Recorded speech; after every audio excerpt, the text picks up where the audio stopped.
नमस्कार, स्वागत है आपका इंडिया की दहाड़ में। इस समय हम पहुंचे हैं करनाल के फरीदपुर गांव में। जैसा कि आप सभी को विदित है, एक चरण जो है ग्रामीण क्षेत्र का चुनावी दौर जो है एक तरफ का ख़त्म हो चुका है, एक चरण समाप्त हो चुका है। उसी के साथ ही दूसरा चरण जो है चुनावी दौर जो है करनाल, सोनीपत, अन्य कई डिस्ट्रिक्टों में चल चुका है। और उसी के दौरान आज हम पहुंचे हैं गांव फरीदपुर में। और यहां पर आप देखिए, जगह जगह जिस भी गली में जाएंगे वहीं पर आपको तरह तरह के बैनर लटके हुए नज़र आएंगे, क्योंकि हर कैंडिडेट अपने अपने तरीके से चुनाव प्रचार कर रहा है। तो आइए, इस समय हमारे साथ गाँव फरीदपुर से जो सरपंच पद के दावेदार हैं भाई पवन प्रजापत हमारे साथ जुड़ चुके हैं। और देखिए, भारी मात्रा में समर्थक उनके साथ हैं और उनसे बातचीत करना चाहेंगे पवन जी से। पवन जी, बहुत बहुत स्वागत है इंडिया की दहाड़ में आपका। नमस्कार जी, मैं आपके चैनल के माध्यम से सबको नमस्कार करना चाहूँगा। जी पवन जी, मैं आपसे जानना चाहूँगी, कहते हैं कोई कैंडिडेट जब चुनावी रणनीति में उतरता है तो कुछ ना कुछ मुद्दे लेकर ही उतरता है, और जनता भी विकास के मुद्दों पर ही मोहर लगाती है। ऐसे कौन से मुद्दे हैं जो आप जनता के बीच में लेकर के आए? शिक्षा का मुद्दा मैम जी, खेल का मैदान का मुद्दा मैम, जी। गांव में निकासी का मुद्दा मैम, आवारा पशुओं का मुद्दा मैम, जी। गांव में जो सड़क परिवहन का मुद्दा मैम, काफ़ी ऐसे मुद्दे हैं। तो शिक्षा का मुद्दा आपने सबसे पहले बात कही कि शिक्षा का मुद्दा है। शिक्षा का जो विकास है गांव में आजकल, वैसे तो सभी जागरूक हैं, लेकिन कहीं ना कहीं फिर भी लोग ये कहते हैं कि गांव में बच्चों के पढ़ने की व्यवस्था जो ठीक नहीं है, उसको कैसे दुरुस्त करवाओगे? ये शिक्षा व्यवस्था ऐसे करेंगे हम, जो प्राइवेट की सुविधाएँ हैं जी, वो हम अपने सरकारी स्कूल में व्यवस्था लागू करेंगे। हम जैसे लाइब्रेरी करेंगे, वाईफाई का काम करेंगे हम उसमें। इस तरह का हम जैसे टेक्नोलॉजी जैसे बढ़ती रहेगी, हम भी ऐसे काम करते रहेंगे। ऑलमोस्ट देखा गया गांव में लोग लाइब्रेरी खोलते हैं या कंप्यूटर सेंटर कोई खोलते हैं तो उसमें भारी भरकम फीस रख दी जाती है, और कहते हैं भारी भरकम फीस देने वाले तो शहर भी चले जाएंगे। लेकिन जो निचले तबके के लोग होते हैं, जो सोचते हैं कि हमारे बच्चे भी काफ़ी आगे बढ़े पढ़ लिख करके, उनके लिए क्या फैसिलिटी रहेगी उनमें? उनके लिए जी, जैसे नई नई किताब रखेंगे हम जी। उनके लिए। अगर कोई टीचर की जरूरत पड़ी तो टीचर की जरूरत पूरी करेंगे हम। अगर उनसे कोई समस्या आ रही है, वो समस्या का समाधान हम मिलजुल के करेंगे। मतलब उन्हें हर तरह से सुविधाएं देंगे। जी मैम। ये हमारे साथ पवन प्रजापत हैं और उन्होंने बताया कि शिक्षा का मुद्दा जो है सबसे अव्वल पे आता है, क्योंकि अगर जिस ग्रामीण क्षेत्र के बच्चे जो हैं पढ़े लिखे शिक्षित होंगे तो वो बच्चे अच्छे से गांव का विकास भी करवा पाएंगे। तो एक मुद्दा और आजकल बड़ा चल रहा है, चिकित्सा का। आपके चैनल के माध्यम से कहना चाहता हूँ, जी। मैं गांव फरीदपुर सरपंच पद के उम्मीदवार के लिए खड़ा हूँ। मेरा चुनाव निशान है गिलास पर बटन दबाकर मेरे को भारी मतों से विजय बनाए, मैं आपका भाई रहूँगा। तो मैं आपसे जानना चाहूँगी कि शिक्षा के साथ साथ चिकित्सा एक बड़ा मुद्दा है। ऑलमोस्ट क्या होता है, लोग पैसे के अभाव में इलाज नहीं करवा पाते हैं और कई बार अनहोनी हो जाती है, उसके के लिए क्या रहेगा? हमारे गाँव में प्राथमिक स्वास्थ्य केंद्र है, वो छोटा है, उसकी सुविधाओं को हम बढ़ाने के पूरा प्रयास करेंगे। जैसे एम्बुलेंस की सुविधाएं होगी, डॉक्टरों की सुविधाएं होगी, अलग से मतलब जो भी सुविधा होगी हम चिकित्सा में हम बढ़ चढ़कर उसको ठीक करेंगे। अच्छा, गांव में रास्तों की क्या वो है व्यवस्था? रास्ते किस तरह के हैं आपके गांव में? क्या लोगों को परेशानी तो नहीं है उन रास्तों से? हमारे गांव की लगभग गलियां सारी अच्छी हैं। उसमें कई गलियां ऐसी है जिसमें पानी बरसात आती है और ठहरा हो जाता है। फिर उसके लिए हम थोड़ी निकासी पर पहले ध्यान देंगे। जैसे बरसात आने के बाद फिर पानी कहीं इकट्ठा हो जाता है, उससे मच्छर पैदा हो जाते हैं, बीमारी बढ़ जाती हैं। हम वो काम सबसे पहले करेंगे। भाई गाँव में निकासी जरूरी है, बरसात आए तो पानी कहीं ठहराव ना हो पानी का।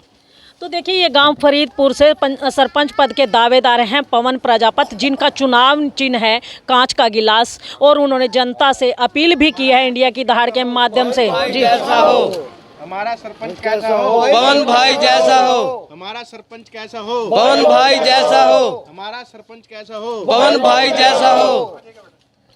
तो देखिए, यहाँ पर जितने लोग मौजूद हैं उनका एक ही कहना है कि पवन अगर सरपंच बन करके आता है तो गांव में विकास कार्य बड़ी तेज़ी से होंगे। तो आइए, हमारे साथ एक बुजुर्गवार जुड़ चुके हैं, उनसे बातचीत करना चाहेंगे। जी ताऊ जी, आज आप पवन के समर्थन में यहाँ खड़े हैं, क्या कहना चाहेंगे? सर, पवन को ही वोट क्यों देना चाहते हैं आप? नहीं देना जी, गाँव का काम बनता रहो जी। मतलब आपको उम्मीद है कि अच्छे काम करेगा? हाँ, अच्छे काम करेगा जी पूरा। तो तो देखिए ताऊ जी का कहना है कि पवन एक नेक दिल इंसान है और वो अच्छे काम करेगा गांव के लिए। एक अंकल जी हमारे साथ और जुड़ चुके हैं। जी अंकल जी, क्या कहना चाहेंगे आप? क्या कहेंगे? यही कहेंगे सब ये बन जाए और अच्छा लड़का है, अच्छे काम करेगा जी। हाँ। तो देखिए यहाँ पर जितने लोग मौजूद हैं उनका यही कहना है कि अगर पवन बनकर के आता है सरपंच गांव का, उसको जिम्मेदारी मिलती है तो वो अपनी जिम्मेदारी को बड़ी ही ईमानदारी से निभाएगा और लोगों के काम करवाने में आगे बढ़कर के काम करवाएगा। तो आइए, हमारे साथ एक सज्जन और जुड़ चुके हैं। जी भाई, क्या नाम है आपका? श्याम सिंह जी। श्याम सिंह जी, आप पवन को ही क्यों बनाना चाहते हो सरपंच? एक तो जी हम गांव के अंदर भाईचारा बना के रखेंगे, जी 36 बिरादरी को साथ लेके चलेंगे। जी हर तरह का जो गांव में विकास होना चाहिए किसी भी प्रकार से, हम उससे पूरा इसको साथ लेके चलेंगे और विकास कार्य को पूरा करेंगे। मतलब विश्वास है अगर पवन सरपंच बनता है तो सारे काम नेक नियति से करेगा? पूरे जी, एकदम दावे के साथ। जी जी भाई, आप क्या कहना चाहेंगे? क्या पूरा विश्वास है जी, अच्छा लड़का है, बढ़िया काम करेगा, बिल्कुल बढ़िया काम करेगा। तो देखिए यहाँ पर आपने देखा है कि एक के बाद एक सभी लोगों से बातचीत की, लेकिन सभी का एक ही विश्वास है कि अगर पवन को चुन करके सरपंच गांव राम बनाता है तो पवन अच्छे काम करेगा। तो महिलाएं हमारे साथ जुड़ चुकी हैं, उनसे बातचीत करेंगे। ताई जी, राम राम। राम राम बेटा। ताई जी, क्या कहना चाहो, किसे बनाओगे सरपंच? पवन न बनाना चाहो जी। पवन ने क्यों बनाओ, कोई और नहीं है? नहीं जी, इसने बनावेंगे। इसने बनावेंगे? इससे न बनावेंगे। क्या खूबी है पवन में? इसमें सारे गुण है जी। सारे गुण हैं? सारे गुण है। अच्छा, मतलब बनने लायक है या? हाँ, बन लाख छोरा मारा यो। जी, आप क्या कहो? जी मेरा लड़का मैं सर बनाना चाहूँ। अच्छा, मतलब आपका बेटा है, आपको पता है सरपंच बनेगा, बहुत सारी जिम्मेवारियां बन जाए सिर पे? बन जाएगी जी जिम्मेवारी की सरपंच अच्छा, बन मतलब फिर इसके गिल्ला ला कर चलोगे? चलेंगे जी, सब क्योंकि खाली सरपंच नहीं, फिर सरपंच की माँ भी गिल्ला लदया करे है। चलेंगे जी, चलेंगे जी। चलेंगे? जी जी, आप क्या कहना चाहो? जी हम जो कह रहे जी, उसकी ताई जी हूँ मैं, जब हमारा बेटा सरपंच बन जाओ तो गांव के साथ सारे भाई पर सबके साथ चलेंगे। मतलब सब ना गिल्ला लेकर चलोगे? हाँ जी, सब ने। तो देखिए यहाँ पर जो लोग मौजूद हैं उनका यही कहना है कि देखो यहाँ पर पवन की मदर भी हैं, ताई चाची दादी सब कोई यहाँ पर हैं और सबका यही कहना है कि पवन अगर सरपंच बन के आता है तो वो पवन के साथ कंधे से कंधा मिला करके गांव की तरक्की में सहयोग करेंगी। जी, क्या नाम है आपका? पूजा। पूजा, पवन के घर से हो आप? क्या पवन की वाइफ। वही पवन के घर से हो? हाँ जी। अच्छा, मतलब सरपंची के लिए तैयार है? बिल्कुल। हाँ जी, बिल्कुल। देख लियो, सरपंच के ला सरपंचनी ना बहुत काम करना पड़ा है। जी बिल्कुल करेंगे। मतलब सरपंच तो ज्यादा खिंचाई सरपंचनी की होया करे। हाँ जी, वो तो पता है। नहीं जी, हम सब काम करेंगे गांव के विकास के, कभी भी पीछे नहीं हटेंगे। तो ऑलमोस्ट क्या होता है, हम गांव की महिलाएं कहती हैं आदमी बन गया, अब हम अपना रोना किसका आगे रोएंगे तेरे आगे? कोई बात नहीं, सुनेंगे सबकी हम। मतलब सबका? जी, सबकी मदद करेंगे। मतलब किसी को मौका तो नहीं मिला? नहीं नहीं नहीं, बिल्कुल नहीं मौका मिलेगा। क्या नाम है एक बार? पूजा प्रजापति। पूजा प्रजापति। हाँ जी। तो देखिए ये पवन की पत्नी पूजा प्रजापति है और आपको बता दें कि जब कोई व्यक्ति सरपंच बनता है तो गांव की महिलाओं को अक्सर ये होता है कि एक आदमी सरपंच बना है, लेकिन कहीं ना कहीं उनकी जो अपनी बातें होती हैं, कुछ महिलाएं ऐसी होती हैं जो शर्मीले स्वभाव की होती हैं और अपनी बात हमेशा सरपंचनी से ही करती हैं और सरपंचनी ने भी हाँ भर दी है। तो हम तो गांव राम से यही कहना चाहेंगे कि जो पवन भाई का चुनाव का चिन्ह है कांच का गिलास, ज़्यादा से ज़्यादा उस पर मोहर लगा करके पवन भाई को सरपंच बनाने का अगर आप लोग काम करते हैं तो आप लोगों को एक के साथ कई कई कैंडिडेट फ्री में मिलेंगे और आपके गांव के विकास कार्य जो है काफ़ी तेज़ी से होंगे। तो आइए, हमारे साथ त्यागी जी जुड़ चुके हैं। त्यागी जी, आपसे भी जाना। जी त्यागी जी, आप आज पवन भाई के स्पोर्ट में खड़े हैं, क्या कहना चाहेंगे, कैसा कैंडिडेट है ये? सबसे पहले तो मैं आपसे आपके इसे चैनल से माध्यम से अपील करना चाहूँगा कि ये पवन का गिलास का निशान है जी। और आने वाली 12 तारीख को सभी से अपील है, गांव से और हमारे समाज से, कि इसको ज़्यादा विजयी बनाएं। जी। दूसरी बात, ये नया बच्चा है, नई पहल है, यूथ के हाथ में पॉलिटिक्स जाएगी तो गांव डेवलप करेगा। प्रजापत समाज है, प्रजापत समाज सारा इसके एक साथ है, एकजुट है और 36 बिरादरी का इसको साथ है। तो उम्मीद करते हैं, आशा करते हैं कि गांव का डेवलपमेंट होगा और गांव काफ़ी तरक्की करेगा। मैडम, तो क्या लगता है आपके निखिल जी, आपके गांव में ऐसी कौन सी मूलभूत सुविधाएं हैं जो सबसे पहले होनी चाहिए और आप उम्मीद करेंगे कि पवन अगर सरपंच बनता है तो सबसे पहले वो होनी चाहिए? जी मैडम, सबसे पहले तो मैं आपको ये बताना चाहूँगा कि पहले मेरा वार्ड, हमारा जो गांव है वो ऐसी कोटे में था जी। नरेश जो नाथ समाज से रहे, उन्होंने बहुत अच्छी सरपंची करी। अब ये बैकवर्ड में है, बैकवर्ड में इनको मौका मिला है। तो सबसे पहले तो ये जो शिक्षा स्टेडियम, ये क्रिकेट के काफ़ी अच्छे प्रेमी हैं पवन जी। अपने जो यूथ है उनको नशों से दूर करके और खेलों की तरफ ज़्यादा रुझान देंगे। शिक्षा का, लाइट का, वाईफाई का, उम्मीद करते हैं ऐसे बहुत से मुद्दे हैं जो बनने के बाद रहेंगे। अभी ये बनेंगे, इनको मौका देंगे, उसके बाद इनसे काम भी लेंगे मैडम।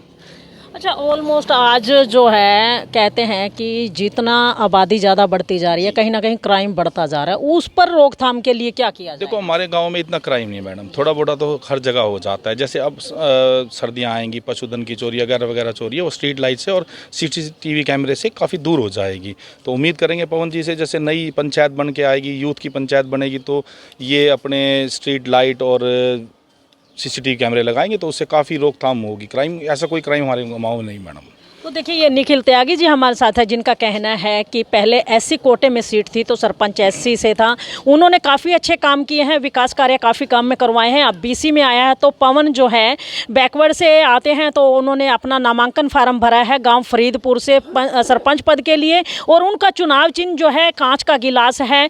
और आपको बता दें कि जैसा कि निखिल त्यागी जी ने अभी बताया कि आजकल कहते हैं कि इनके गाँव में क्राइम तो नहीं है, लेकिन कहीं ना कहीं पशुधन चोरी होने के जो मामले यदा कदा आते रहते हैं, उसको भी दूर करने का काम किया जाएगा। अगर पवन सरपंच बन के आता तो पवन से ही एक बार बातचीत करना चाहेंगे।